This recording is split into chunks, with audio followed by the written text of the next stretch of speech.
Assalamualaikum warahmatullahi wabarakatuh. Alhamdulillah rabbil alamin. Wa bihi nasta'inu 'ala umuri dunya waddin. Wassalatu wassalamu 'ala asyrofil anbiya'i wal mursalin wa 'ala alihi washabihi ajma'in. Amma ba'du. Alhamdulillah, kita dipertemukan dalam keadaan yang sehat walafiat. Ya, kali ini kita akan belajar tentang sejarah kebudayaan Islam atau SKI. Kita memasuki bab yang pertama, ya. Mata pelajaran SKI ini langsung saya ampu, ya. Perkenalkan, nama saya Muhammad Nasrullah, bisa dipanggil Pak Nasrul, ya. Langsung saja kita masuk ke materi bab 1, ya. Nabi Muhammad Shallallahu Alaihi Wasallam rahmat untuk seluruh alam atau rahmatan lil alamin, ya.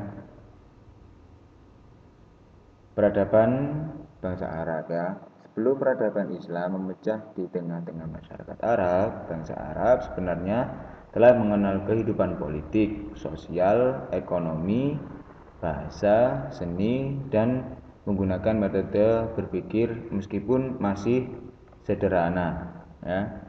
Kehidupan sosial ekonomi masyarakat Arab sangat ditentukan dengan kondisi dan letak geografis negara-negara Arab itu sendiri. Bagi masyarakat pedalaman, yaitu masyarakat Badui, kehidupan sosial ekonomi mereka biasanya dilakukan melalui sektor pertanian, terutama mereka yang mendiami daerah subur di daerah oase. Jadi orang Baduy itu biasanya itu bercocok tanam atau pertanian, ya. Di kota Mekah terdapat pusat perdagangan yaitu pasar Ukaz, ya, pasar Ukaz yang dibuka pada bulan-bulan tertentu, ya. Jadi hanya pada bulan-bulan tertentu saja pasar Ukaz ini dibuka. Seperti Zulqa'dah. Nah, pada bulan Zulqa'dah pada pasar Ukaz ini dibuka, Zulhijjah dan bulan Muharram itu pasar Ukaz dibuka. Di samping itu pula pada bulan-bulan tersebut itu dilaksanakan ibadah haji. Jadi pasar Ukaz ini dibuka pada waktu pelaksanaan haji, ya. Dalam bidang politik, masyarakat Arab pada masa jahiliyah tidak memiliki sistem pemerintahan yang mapan, ya. Jadi sedikit amburadul lah. Mereka hanya mempunyai pimpinan yang disebut syekh atau amir, ya, yang mengurusi persoalan mereka dalam masalah perang, ya. Di luar itu, seorang syekh tidak berkuasa atau tidak berhak mengatur anggota kabilahnya. Jadi syekh atau amir itu hanya mengurusi soal masalah perang, pembagian harta, dan dalam pertempuran tertentu, seperti itu.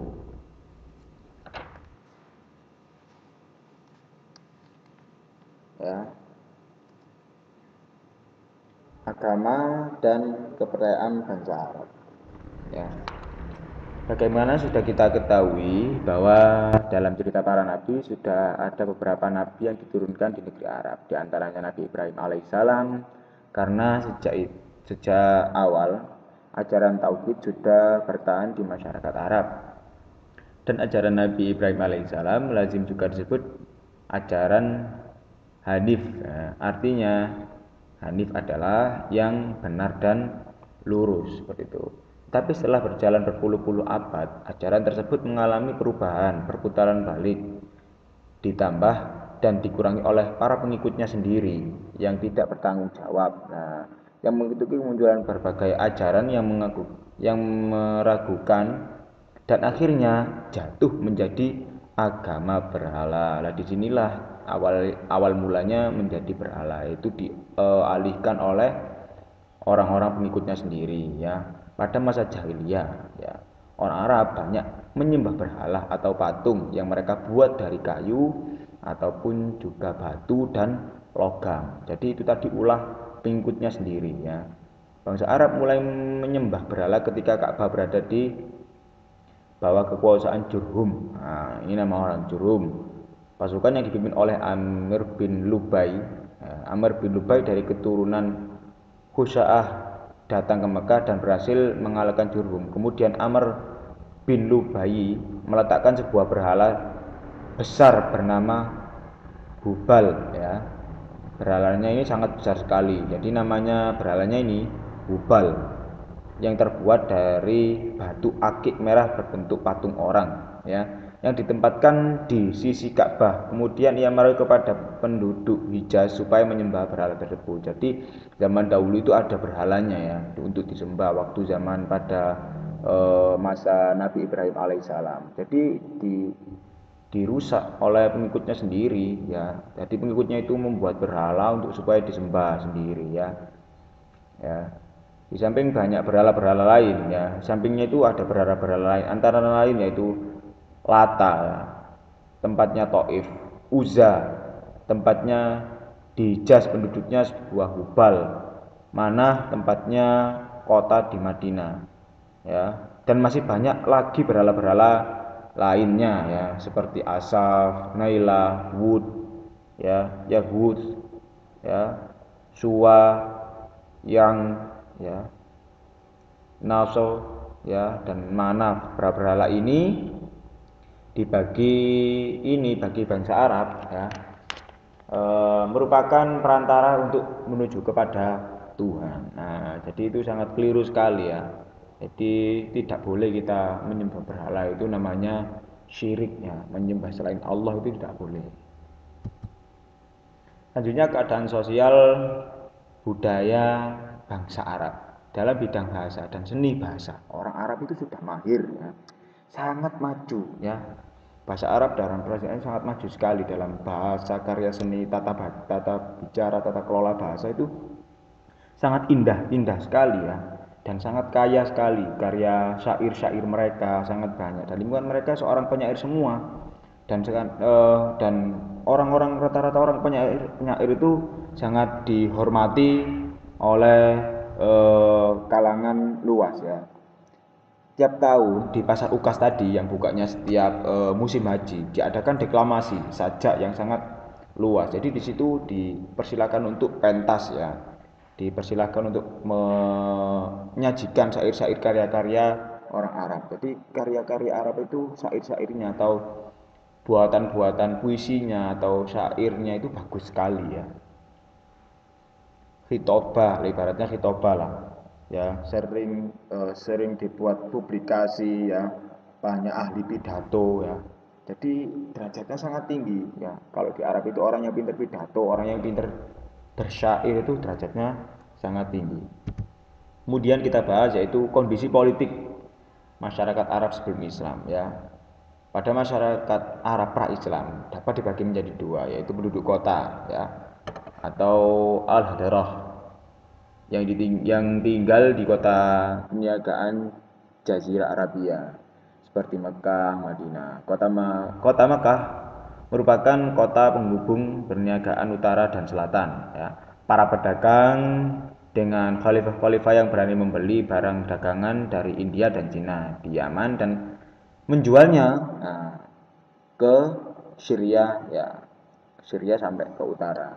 Yang kedua yaitu penduduk pedalaman ya. Jadi yang pertama tadi penduduk kota, yang kedua ini adalah penduduk pedalaman yang mengembara dari satu tempat ke tempat lain dengan cara hidup mereka adalah nomaden, yaitu pindah-pindah terus ya, berpindah-pindah dari satu ke daerah yang lain. Mereka tidak mempunyai perkampungan yang tetap ya. Mata pencahariannya yaitu mereka adalah berternak atau memelihara hewan seperti domba ya, lembu, unta ya, seperti itu dan lain sebagainya. Peristiwa-peristiwa penting ya sebelum kenabian ya. Yang pertama yaitu dua orang yang dikorbankan ya. Ya, yang pertama, suku Quraisy ketika membangkang Abdul Muthalib, kakek Rasulullah ya tentunya. Abdul Muthalib itu siapa? Kakeknya Rasulullah dengan keturunan dan kekayaannya. Ketika itu Abdul Muthalib bernazar, seandainya Allah memberikan rezeki 10 anak laki-laki, maka ia akan menyembelih seseorang dari mereka untuk mendekatkan diri kepada Allah. Keinginannya itu terpenuhi, akhirnya dia mempunyai dikaruniai 10 orang anak laki-laki yang salah satunya adalah Abdullah ayahanda Rasulullah. Tatkala Abdul Muthalib hendak melaksanakan nazarnya, orang-orang menghadangnya, dilarang untuk mencegah ya, agar tidak terjadi tradisi seperti itu tadi. Nah, seperti itu tadi apa maksudnya? Menyembelih orang ya. Nazarnya tadi kan menyembelih orang. Setelah itu mereka bersepakat untuk mengundi nasib ya dengan anak panah antara Abdullah dan 10 ekor unta ya. Jadi tadi diundi nasibnya sebagai tebusannya. Kemudian mereka menambah jumlah unta ketika anak panah undian berpihak kepada Abdullah. Lalu mereka melakukan undian lagi dan anak panah selalu mengenai bagian Abdullah hingga ke 10 lainnya. Sampai akhirnya anak panah tersebut berpihak kepada unta yang telah mencapai 100 ekor. Akhirnya mereka pun menyembelih unta. Jadi Abdullah tadi tidak jadi disembelih ya. Ya, seperti itu. Selanjutnya yaitu kisah pasukan gajah. Nah, kisah pasukan gajah. Kisah pasukan gajah ini adalah ketika Abraha Al-Habsyi, gubernur Yaman ya, melihat bangsa Arab berbondong-bondong ke Mekah untuk menunaikan ibadah haji. Ya. Jadi ia membangun gereja ya, besar sekali gerejanya di San'a, dan ia ingin mengalih bangsa Arab untuk menunaikan ibadah haji di sana. Jadi diijoli ya, ditukar. Hal ini didengar oleh seseorang dari Bani Kinanah ya, salah satu suku Arab. Lalu ia memasuki gereja tersebut dan melumuri temboknya dengan kotoran ya. Karena apa? Tidak terima ya. Orang mau haji malah dia membuat gereja baru dan dialihkan untuk untuk beribadat ke gereja ya, gak terima otomatis ya. Akhirnya dia masuk ke gereja dan gerejanya itu dilumuri oleh kotoran ya, saking marah-marahnya ini tadi ya. Ya, Bani Kinanah ini ya.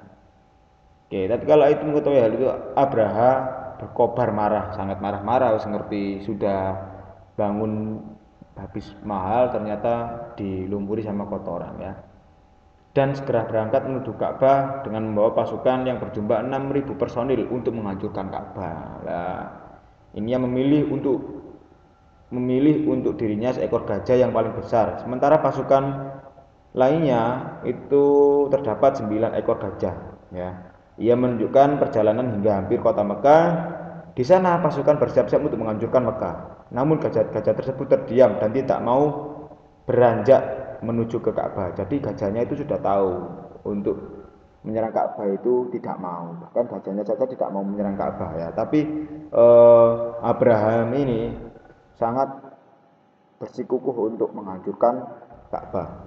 Ya, tapi gajah-gajahnya tadi tidak mau. Dan ketika mereka mengarahkan ke arah lain, gajah tersebut mau ya. Jadi gajahnya itu tidak mau diarahkan ke Ka'bah, tapi ke arah yang lain itu mau ya. Namun ketika mereka palingkan ke Ka'bah lagi, gajah-gajah tersebut kembali diam dan tak bergerak. Nah, ini. Ketika itu Allah langsung ya menurunkan pasukan-pasukannya, yaitu apa? Burung ababil ya, untuk melempari mereka dengan batu yang panas ya, terbakar. Jadi dijatuhi batu panas oleh burung ababil tadi. Batunya itu tadi diambil dari neraka, jadi panas sekali, seperti dijatuhkan ke bawah itu seperti ulat yang kebakaran. Jadi kalang kabut seperti itu ya.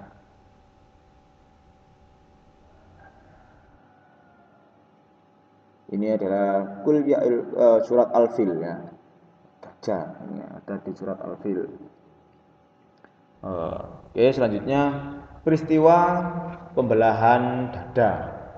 Nah, suatu hari ketika itu Nabi Muhammad mendekati usia 40 tahun. Tepatnya saat beliau bersama putra Halimah bermain jauh dari perkemahan. Maka datanglah putra Halimah sambil berlari, sedang pada raut mukanya terlihat tanda-tanda kecemasan. Ia meminta agar Halimah menyusul saudaranya Muhammad. Lalu Halimah pun menanyakan tentang permasalahannya. Kemudian anak ini berkata, sungguh saya melihat dua orang laki-laki berpakaian putih. Mereka mengambil Muhammad dari kami dan meletakkannya, lalu mereka membelah dadanya. Nah, dan anak itu sebelum melanjutkan ceritanya, Halimah berlari menghampiri Muhammad. Dia melihat Muhammad berdiri di tempatnya tanpa bergerak. Wajahnya terlihat kekuning-kuningan dan pucat. Lalu dengan rasa takut dan cemas, Halimah menanyakan tentang apa yang menimpanya. Lalu Muhammad memberitahukannya bahwasanya ia dalam keadaan baik dan menceritakan bahwa dua orang laki-laki berpakaian putih yang mengambilnya, membelah dadanya untuk mengeluarkan hatinya, lalu mengeluarkan segumpal darah hitam darinya, lalu membuangnya. Ya, itu bukan orang biasa. Jadi yang menyembelih itu tadi adalah malaikat-malaikat yang diperintah oleh Allah Subhanahu wa taala. Ya. Jadi diambil kotorannya, ya, kotoran dari hatinya itu diambil. Makanya Nabi Muhammad adalah orang yang terpilih sekali itu. Dan walaupun dibelah, sebenarnya tetap hidup seperti biasa. Selanjutnya yaitu kecerdasan Nabi Muhammad SAW. Nabi Muhammad SAW adalah eh, ciptaan Allah atau manusia yang paling cerdas, ya. Orang yang paling pandai, ya, orang yang jenius sekali. Kebijakan Rasulullah ini sudah terlihat, ya, ketika beliau masih kecil sudah terlihat, ya. Beliau sangat ulet dalam mengerjakan sesuatu, ya, tidak mudah putus asa. Muhammad adalah orangnya selalu bersemangat, selalu belajar, ya. Marilah kita tiru dan kita contoh suri tauladan Nabi Muhammad, yaitu rajin belajar, ya, rajin belajar, suka menolong, ya, berakhlak yang baik. Lah ini berakhlak yang baik kepada guru, kepada teman, nah, ya, kepada orang tua. Nah, itu akhlaknya sangat baik sekali Nabi Muhammad ini. Marilah kita contoh Nabi Muhammad ini, ya. Mudah-mudahan kita bisa meniru suri tauladan Nabi Muhammad Shallallahu Alaihi Wasallam. Oke, itu saja yang dapat saya sampaikan. Mudah-mudahan bermanfaat. Oke, sekian dan terima kasih. Kurang lebihnya saya mohon maaf. Wallahu muwaffiq ila aqwamit thoriq. Wassalamualaikum warahmatullahi wabarakatuh.